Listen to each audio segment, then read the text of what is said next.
사람은 무엇을 따라가는가, 또 누구를 따라가는가가 그의 미래를 결정합니다. 오늘 성경에 보면 아브라함은 하나님의 말씀을 따라갔습니다.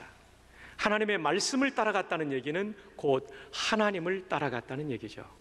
그러나 조카 롯은 삼촌을 따라갔어요. 그의 삶에 말씀을 따라갔다는 흔적이 그렇게 나타나지 않습니다. 한 번 더 우리 본문을 보겠습니다. 창세기 12장 4절, 이에 아브라함이 여호와의 말씀을 따라갔고 롯도 그와 함께 갔으며 라고 되어 있습니다. 롯이 삼촌을 따라간 것, 그분이 믿음이 좋은 분이었기 때문에 퍽 다행스러운 일입니다. 그러나 여러분, 아브라함도 인간이기에 실수하는 연약한 부분이 있었던 거죠. 그래서 아브라함을 따라간 것이 어느 정도 도움이 되기는 했겠지만 더 중요한 것은 내가 하나님의 말씀을 듣고 내 마음에 그 말씀을 간직하고 따라가는 것이 훨씬 더 중요합니다. 오늘 성경 말씀을 통해서 우리는 전후 문맥 가운데 이것이 얼마나 중요한지를 우리는 배우게 될 것입니다. 여러분, 아브라함이 하나님의 부름을 받은 창세기 12장, 이 12장에서 안타깝게 아브라함의 커다란 실수가 함께 나타나고 있습니다. 그는 하나님의 부름을 받은 하란을 떠나 가나안 땅에 왔습니다. 오래지 않아 기근이 생겼습니다. 그는 풍요로운 나일강 유역에 발달된 이집트로 이주해 갑니다. 가면서 걱정이 있었어요. 내 아내 사레가 너무나도 예쁜 거예요. 이 예쁜 아내를 빼앗기 위하여 나를 죽이면 어떡할까? 그러면서 그는 애굽으로 들어갈 때에 아내에게 이렇게 입을 맞춥니다. 당신을 누구냐고 물을 때 나의 여동생이라고 말하시오. 이 약속을 하고 이집트에 들어갑니다. 근데 이 말은 아주 틀린 말은 아니었습니다. 성경에 보면 사레가 아브라함의 이복 누이였습니다. 창세기 20장 12절에 또 그는 정말로 나의 이복 누이로서 내 아내가 되었습니다. 창세기 주석을 쓴 헨리 모리스는 이 부분을 이렇게 해석하고 있습니다. 실제적으로 그가 아브라함이 말한 것은 사실이었다. 왜냐하면 그녀는 아브라함의 이복 누이였기 때문이다. 영어로 된 주석에 보면 half sister, 절반의 여동생이란 얘기죠. 왜 절반이죠? 이복이니까. 아버지는 같은데 엄마가 다르니까 절반의 자매, 여동생, half sister가 되는 거죠. 노아 홍수 이후에 몇 세기 동안 이런 가까운 가족의 결혼이 여전히 있었고 그것은 일반적인 것이었고 종종 필요한 것이었다. 여러분, 노아 홍수로 말미암아 노아의 가족 빼놓고 다 죽었잖아요. 자연히 결혼하는데 가족끼리 결혼할 수밖에 없는 환경이었다는 거죠. 이것이 수세기 동안 일반적인 일이었고 그리고 종종 일어나는 일이었다라고 헨리 모리스는 해석하고 있습니다. 그런데 말이죠, 과거에는 이복 누이였지만 지금은 아내잖아요. 그죠? 맞죠, 여러분? 입이 있으면 말 좀 하세요. 맞죠, 여러분? 그렇죠. 과거는 누이였지만 지금은 아내란 말이에요. 아내예요, 아내. 여러분 아십니까? 제 아내가 저보다 2살 연상이라는 사실을? 같은 교회 다녔기 때문에 저는 옛날에 제 아내 보고 누님이라고 불렀어요. 혜옥이 누님 이랬어요. 근데 어느 날 제가 결혼을 이 여인과 했단 말이죠. 지금도 제가 누님이라고 부를까 아니면 여보라고 부를까요? 당연히 여보죠. 제가 미쳤습니까? 누님이라고 부르게? 강단에서 너무 센 말을 써서 죄송합니다. 이와 똑같이 아브라함이 지금 사레를 향하여 누이라고 하면 맞지 않는 거예요. 이제 아내예요, 아내. 명백한 거짓말을 하고 있다는 거죠. 왜 그랬을까요? 하나님의 말씀을 따라가긴 했지만 위기 앞에서 이 말씀을 잃어버린 것입니다. 그가 말씀을 따라갈 때 도대체 어떤 말씀을 들었을까요? 잘 아는 말씀이지만 한 번 더 보죠. 1절, 여호와께서 아브라함에게 이르시되 너는 너희 고향과 친척과 아버지의 집을 떠나 내가 네게 보여줄 땅으로 가라. 4,000년 전이거든요. 아브라함이 BC 2000년경의 사람이니까 4,000년 전에 고향과 아버지 집을 떠난다는 얘기는요, 사회적인 안전망을 다 포기한다는 거예요. 그럼에도 불구하고 말씀을 따라갔다는 것, 아브라함 믿음의 사람 맞아요. 자, 그 다음에 이어지는 말씀 2절, 내가 너로 큰 민족을 이루고 내게 복을 주어 내 이름을 창대하게 하리니. 아브라함을 큰 민족을 이루겠다고 한다면 아브라함이 죽도록 방치해 두겠습니까? 아니면 어떤 일이 있어도 아브라함을 보호하시고 살려주시겠습니까? 보호하시고 살려주시는 거죠. 분명히 내가 너로 큰 민족을 이루겠다고 약속했다면 이집트에 들어간다 할지라도, 사례가 이쁘다 할지라도, 나이가 많지만 이뻤던 것 같아요. 이쁘다 할지라도 거짓말하지 않고 하나님 믿고 갔어야 되죠. 말씀을 잊은 거예요. 그 다음 3절, 너를 축복하는 자에게는 내가 복을 내리고 너를 저주하는 자에게는 내가 저주하리니 땅의 모든 족속이 너로 말미암아 복을 얻을 것이라. 세상에 놀라운 약속을 받았어요. 너를 축복하는 사람 내가 그를 축복하겠다. 너를 저주하면 내가 그들 저주하겠다. 이거보다 강력한 보호의 약속이 어디 있겠어요? 잊어버린 거예요. 그리고 또 하나 놀라운 사실은 땅의 모든 족속이 너로 말미암아 복을 얻을 것이다. 이것은 단지 아브라함만을 생각한 것이 아니라 아브라함의 후손으로 오실 메시아를 통한 세계 모든 민족, 즉 열방의 구원을 약속한 거예요. 그것이 이루어지기 위해서는 아브라함을 살려주셔야 되는 거죠. 아무리 위험한 이집트에 들어간다 할지라도, 아무리 아내가 예뻐서 내 아내를 빼앗고 나를 죽이려 한다 할지라도 하나님이 그 말씀대로 보호해 주실 거야. 믿어야 되는데 위기 앞에서 믿지 못했다는 거죠. 그런데 4절에 보면 오늘 본문이죠. 이에 아브라함이 여호와의 말씀을 따라갔고, 이 순간만큼은 진정성이 있었어요. 말씀을 따라갔어요. 근데 문제는 위기 앞에서 하나님의 말씀을 잊은 거죠. 믿음의 조상 아브라함이 이런 사람이었다는 걸 보십시오. 헨리 모리스는 그의 주석에서 또 이렇게 말합니다. 이 주석은 The Genesis Record라고 하는 주석이에요. 창세기 기록, 창조과학적 입장에서 쓴 주석입니다. 이 약속은 모든 민족을 구원할 오실 구세주에 대한 약속들 중에 하나로서 간주되는 것은 정당하다.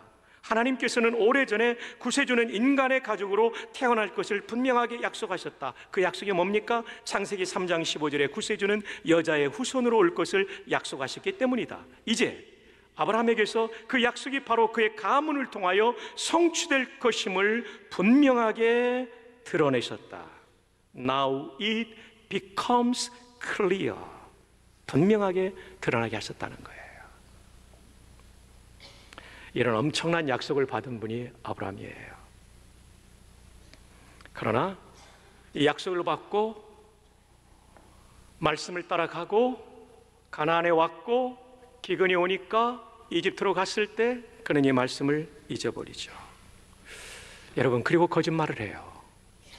성경은 여러분 믿음의 인물이라고 해서 절대로 미화하지 않습니다. 여러분, 영웅전을 읽어보면 영웅의 모든 것을 미화합니다. 여러분, 김일성은 얼마나 미화되고 있습니까? 그죠? 미화하죠. 저는 박씨의 시조인 박역것에 대해서 얼마나 미화합니까? 그래서 그걸 신화라고 그러잖아요. 신화. 성경은 신화가 아닙니다. 꾸며낸 이야기, 미화된 이야기가 아닙니다. 믿음의 조상이라 할지라도 그의 거짓말을 가감없이 소개합니다. 그 훌륭한 다윗이라 할지라도 추악한 범죄를 가감없이 기록합니다. 솔로몬의 범죄를 가감없이 기록합니다. 그러므로 성경은 믿을 만한 진리입니다.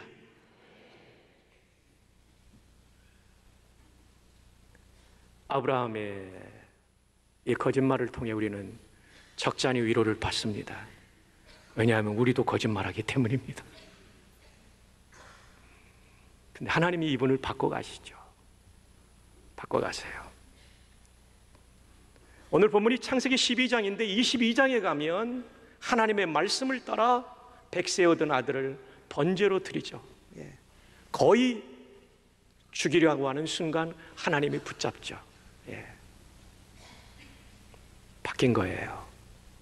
하나님의 말씀을 따라 소중한 것을 희생할 줄 아는 사람으로까지 성숙시키신 거예요. 자, 그래서 그때 하나님께서 이렇게 말씀하시죠. 창세기 22장 12절에 사자가 이르시되 그 아이에게 내 손을 대지 말라, 그에게 아무 일도 하지 말라. 내가 내 아들 내 독자까지도 내게 아끼지 아니하였으니 내가 이제야 내가 하나님을 경외하는 줄을 아노라. 하나님의 의도는 이삭을 죽이는 게 아니었기 때문에 순양을 예비해 주셨죠. 이게 여호와 일이라고 이름 붙여지죠. 하나님의 의도는 그가 말씀을 따라 가야 될 곳까지 가는가를 보시는 거였어요. 그러면서 말씀하십니다. 네가 이제야. 이렇게 크게 소리를 친 것은 집중하기 위함입니다. 몇 분이 주무시기 시작을 했습니다. 네가 이제야. 창세기 12장에는 하나님의 말씀을 가다가도 거짓말할 수 있는 사람이 창세기 22장에 와서는 자기의 전부를 걸고 주님을 따라가는 거예요. 아니, 이삭을 죽인다는 것은 이 100세가 된 아브라함 자신이 죽는 것과 똑같은 거예요.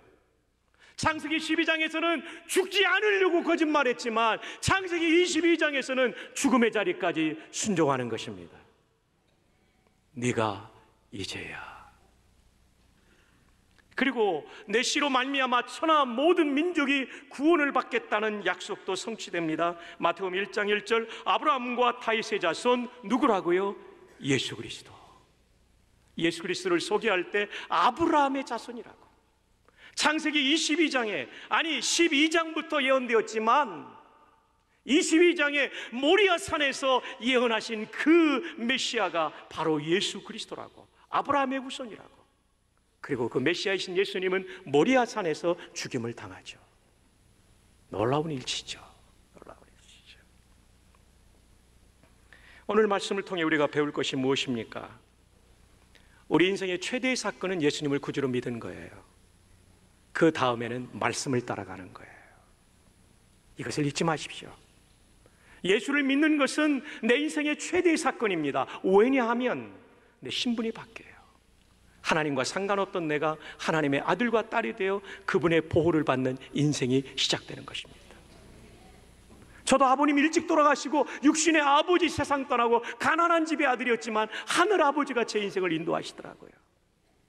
이규철 목사님이 우리 부목사님인데 수요일 강론하는데 초등학교 아닙니다. 이분은 3살 때 어머니가 돌아가세요. 아버지가 충격을 못 이기고 3남매인가 4남매를 두고 집을 나가셔서 이모부 밑에서 입양돼서 자랐어요. 본래 이 씨가 아니에요. 이모부 성을 따른 거예요. 이규철 목사님 그러더라고요. 한 분은 돌아가시고 한 분은 집을 나가셨지만 이모부님이 도와주신 건 너무 고맙지만 하늘 아버지가 저의 인생을 인도해서 복음의 증인으로 삼으셨습니다. 여러분, 우리가 인생을 살면서 예수님을 구주로 믿음으로 말미암아 하나님의 자녀가 된다는 것은 우리 인생의 최고의 복을 받은 것임을 기억하시기를 바랍니다. 할렐루야! 정말 할렐루야입니다. 사랑하는 여러분, 성경이 얼마나 위대하냐면 성경을 읽다 보면 예수님을 믿게 돼 있고 성경을 믿다 보면 분노가 잦아들게 돼 있고 미움이 사라지게 돼 있고 성경을 읽다 보면 마음의 상처가 치유되게 돼 있고 성경을 읽다 보면 천국이 보이고 성경을 읽다 보면 부활이 믿어지고 이 땅이 전부가 아닌 것을 알게 되는 것입니다. 고재봉을 변화시킨 것은 하나님의 말씀이었어요. 고재봉도 하나님 말씀 따라가니 천국 간 줄로 믿습니다. 전도자가 된 줄로 믿습니다. 그런데 이 롯은 아브라함과 달리 하나님의 말씀을 따라갔다는 기록이 거의 없습니다. 그는 그저 삼촌 따라 간 것입니다. 믿음의 조상인 삼촌을 통하여 좋은 것도 보았겠지만 미숙한 시절의 아브라함을 보면서 그는 실망도 했을 거예요. 아니, 하나님을 따라간다는 사람이, 아니 나한테 간증까지 한 사람이, 하나님이 보호해 주신다는 말씀 받았다는 사람이 이집트에 들어갈 때 이 숙모를 동생이라고 말하다니 이게 말이 되나? 근데 그런 과정에서 파라오가 사례를 취하기 위해서 막 재물을 주는 거, 가축을 주는 것을 보면서 이 사람은 하나님 나라의 가치보다 물질에 눈이 어두워지게 되었을 것입니다. 이집트에서 나오게 될 때 아브라함과 롯의 가축이 너무 많아서 물과 풀이 가나안 땅에 부족함으로 같이 있을 수 없어요. 분가를 결정하는 아브라함은 롯에게 네가 먼저 선택하라고 말하죠. 그때 롯이 선택한 것을 보면 그 사람의 판단 기준 속의 가치관을 우리는 읽어낼 수가 있습니다. 창세기 13장 10절입니다. 이에 롯이 눈을 들어 요단 지역을 바라본즉 소알까지 온 땅에 물이 넉넉하니, 물이 넉넉하면 풀도 넉넉합니다. 온천천 걸어보십시오. 물이 넉넉하니 풀도 넉넉합니다. 롯이 지금 풍요를 쫓아가고 있어요. 여호와께서 소돔과 고모라를 멸하시기 전이었으므로 여호와의 동산 같고 애굽 땅과 같았더라. 오해하지 마십시오. 여기 여호와의 동산은 거룩한 동산이라는 뜻이 아니라 구약학자인 김유보 박사는 풍성할 때 여호와의 동산이라는 말을 쓰는 것이 관용적 표현이라고 했습니다. 그것을 확인할 수 있는 것이 창세기 13장 13절입니다. 소돔 사람은 여호와 앞에 악하며 어떤 죄인이었다고요? 예, 이순철 집사님이 제대로 발음했습니다. 큰 죄인입니다. 그냥 죄인이 아니고 큰 죄인입니다. 큰 죄인이에요. 큰 죄인. 왜 큰 죄인일까요? 천사들이 갔을 때 사람의 모습으로 나타났을 때 그 남자들이 들어가니까 남자들 내놓아라, 우리가 오늘 밤 같이 성관계 맺겠다. 근데 이 남자를 내놓으라고 한 사람들이 남자들이었어요. 동성연애가 이 소돔이라는 도시에 만연해 있었다는 것이죠. 그래서 여러분, 소도마이트라는 영어 단어, ITE가 붙으면 어디 어디의 주민이라는 뜻인데, 소도마이트라는 단어는요, 소돔의 주민이라는 뜻도 있지만 남자 동성연애자, 게이를 가리키는 말이에요. 뿐만 아니라 짐승과 성관계를 맺는 수간자를 가리키는 말이에요. 뿐만 아니라 이상한 성행위를 이상 성행위자를 가리키는 말이 소돔의 주민이라는 영어 단어 소도마이트라는 단어의 뜻입니다. 이 도시가 얼마나 타락했는지, 그 도시를 향해 들어오는 나그네와 동성연애를 하겠다는 도시였어요. 그래서 하늘로부터 불이 내려서 이 도시가 진멸되었고 흔적도 없이 사라지게 된 것입니다. 여러분, 우리는 동성연애에 대해서 성경적인 올바른 분별을 해야 됩니다. 동성연애를 하고 있는 사람들은 중독된 사람이기 때문에 우리가 그분들을 안타깝게 여기고 깊은 주님의 사랑으로 품고 회복시켜줘야 돼요. 그러나 동성연애가, 그리고 동성결혼이 성경적으로 문제가 없다고 말하면 그 사람은 성도가 아닙니다. 레위기에 분명히 동성애를 하는 사람을 죄인이라고 지적하고 있기 때문입니다. 만약에 이것을 우리가 양보하게 된다면 우리는 성경을 거부하는 성도 되는 것입니다. 뿐만 아니라 동성애 때문에 에이즈가 더 확산될 거예요. 대부분의 동성애는 남성 동성애자 때문에, 에이즈는 동성애 때문에, 남성 동성애 때문에 생겨요. 한 사람의 치료비가 1천만 원 이상씩 해마다 들어가고 있어요. 여러분의 세금입니다. 그분들 치료해야 되죠. 치료하지 말자는 게 아니라 확산을 막자는 것입니다. 가족이 해체될 거예요. 미국 갈 때 입국 신고서에 여러분 이제 보십시오. 옛날에는 아빠, 엄마라고 돼 있었는데 지금은 그렇게 안 돼 있죠. Parents 1, 2로 돼 있어요. 왜냐하면 동성애자가 부부라고 하면 그렇게 쓸 수 있도록. 우리나라가 무너지지 않기를 바랍니다. 군대 안에서 동성애가 합법화 돼 보세요. 군기가 어떻게 서겠어요?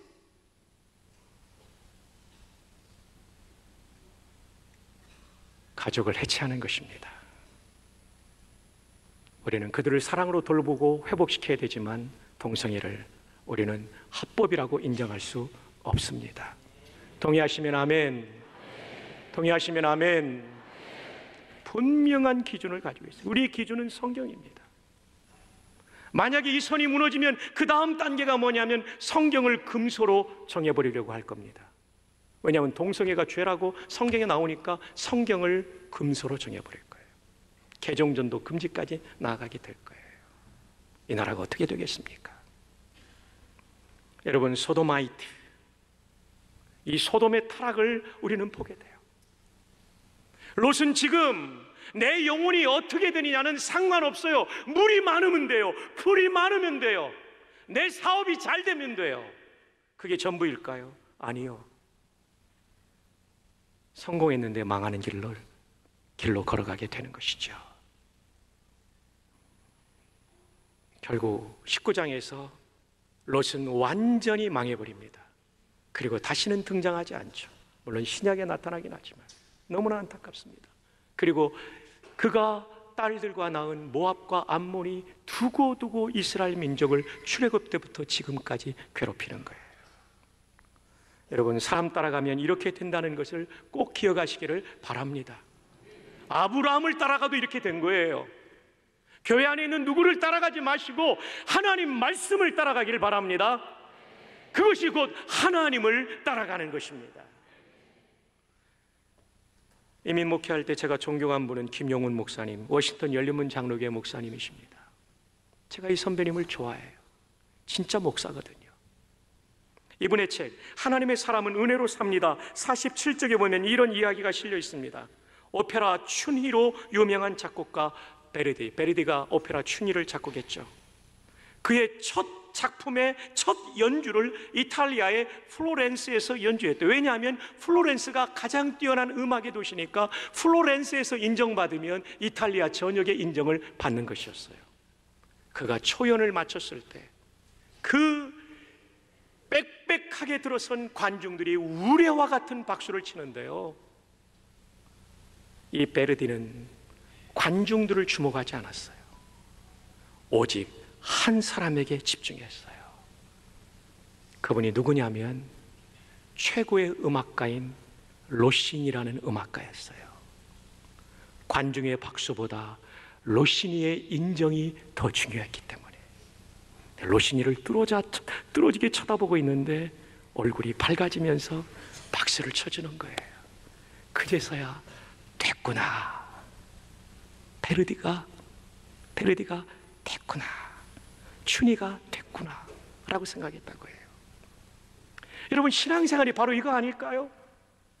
주변에 수많은 사람이 박수 쳐주는 것보다 더 중요한 것은 하나님이 박수 쳐주는 인생, 우리가 그런 인생 되기를 바랍니다. 거기에 집중하세요. 사람 따라가지 말고요, 어울려서 뭐 이런 거 하지 말고요, 하나님이 나를 인정해 주시면 되는 거예요. 우리가 부르는 찬송처럼 모든 시선을 주님께 드리고 살아계신 하나님을 느낄 때 함께 내 삶은 주의 역사가 되고 하나님이 일하기 시작하네. 모든 시선을 주님께 드리고 살아계신 하나님을 느끼면 내 삶은 하나님의 역사가 되고 하나님이 일하기 시작하는 멋진 인생이 될 줄로 믿습니다. 그분이 원하시는 것 중에 하나가 지상명령입니다. 지상은 지극히 높다는 거죠. 최고의 명령은 복음 전도의 명령입니다. 우리 모두가 21일과 28일에 있는 한 사람을 구원하는 일에, 우리 김복희 권사님은 100명을 작정하셨는데 50명을 작정한 전용환 집사님도 앉아 계시는데 우리 모두가 동참해서 더 많은 사람을 살리는 말씀을 따라가는 인생 되기를 바랍니다. 고재봉 씨가 그랬죠. 내가 어릴 적에 우리 동네에 교회가 있었는데 교회가 나에게 예수님을 소개해 주지 않았어요. 교회가 어쩌면 이 교회는 바로 우리일 수 있습니다. 주변의 사람이 아직도 예수님 믿고 있지 않다면 내가 전해야 될 사람입니다. 내 주변에 예수 믿는 누구가 있었는데 나에게 예수님을 소개해 주지 않아서 내가 지옥에 오게 되었다는 말 듣지 않도록 남은 2주간 최선을 다할 수 있기를 주님의 이름으로 축복합니다.